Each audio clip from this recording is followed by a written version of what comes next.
नमस्कार, मी अर्चना. गावकडच्या रेसिपी या चॅनलवरून स्वागत. आज मी तुम्हाला छान अशी दोडक्याची सुकी भाजी दाखवणार आहे. थोडीशी वेगळी पद्धत, पण खायला एकदम टेस्टी. तर इथं मी घरगुती मसाले वापरणार नाही किंवा दुकानचे कोणतेही मसाले नाही, तरी एकदम टेस्टी अशी भाजी बनणार. तर पूर्ण व्हिडिओ रेसिपीला सुरुवात करूया. तर दोडक्यावरच्या शिरा काढून असे बारीक कट करून 2 भाग भाजीचे काढून टाकायचे आणि बारीक बारीक अशा फोडी करून घ्यायच्या. थोडंसं साहित्य भाजून घ्यायचं. इथं शेंगदाणे, किंचितसं तेल टाकायचं, जास्त नाही, किंचितसं तेल टाकायचं. परतून घ्यायचे. शेंगदाणे थोडे परतत आले की तर सुक्या लाल मिरच्या घेतलेल्या वाळलेल्या गॅसची आच कमी ठेवायची. आता असं परतायचं. इथं 2 चमचे धने घेतलेले, धने टाकायचे, परतून घ्यायचे. गॅसची आच कमी ठेवायची म्हणजे साहित्य करपत नाही. तीळ घेतलेले, तीळ टाकायचे, परतून घ्यायचं. गॅसचं बंदच आहे, असं परतून घ्यायचं. गॅस बंद करायचा. आता गॅस बंद करून कढई गरम आहे तर तसं परतून घ्यायचं. करपू द्यायचं नाही साहित्य. हे भाजून झालेलं आहे.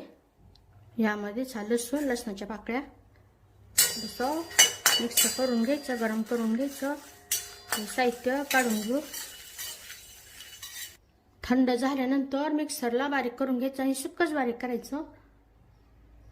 यामधल्या मिरच्या काढून अगोदर मिरच्या मिक्सरला फिरून घ्यायच्या आणि नंतर बाकीचे साहित्य एकत्र असं मिक्सरला फिरून घ्यायचं. भांड्यामध्ये तेल, यामध्ये आता हे दोडक्याची फोडी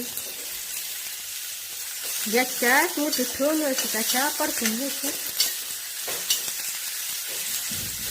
काही सेकंदाच्या मोठ्या आचेवर दोडक्याची फोडी परतून घेतल्यानंतर गॅसच्या एकदम मंद करायचं. आता ही सुकी चटणी जी बनवलेली आहे ती गरजेनुसार टाकायची.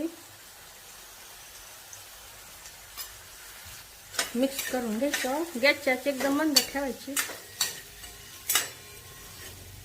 यावर आता किंचितसं पाणी शिंपडायचं, जास्त नाही, किंचितसं पाणी शिंपडायचं. त्यामध्ये चवीनुसार मीठ टाकल्यानंतर मिक्स करून घ्यायचं. 1 मिनिट मंद आचेवर झाकून ठेवायचं आणि अधूनमधून चेक करायचं, हलवून घ्यायचं. भाजी तयार झालेली. गॅस बंद करायचा. यावर भरपूर अशी बारीक कट केलेली कोथिंबीर, छान अशी दोडक्याची चटणी किंवा दोडक्याची भाजी, सुकी भाजी तयार झालेली आहे. खायला जेवढी टेस्टी तेवढी पौष्टिक ही भाजी. तर नक्की बनवून पहा, कशी झाली तेही मला कमेंटमध्ये सांगा. अशा माझ्या साध्या सोप्या पण टेस्टी रेसिपीज तुम्हाला आवडत असतील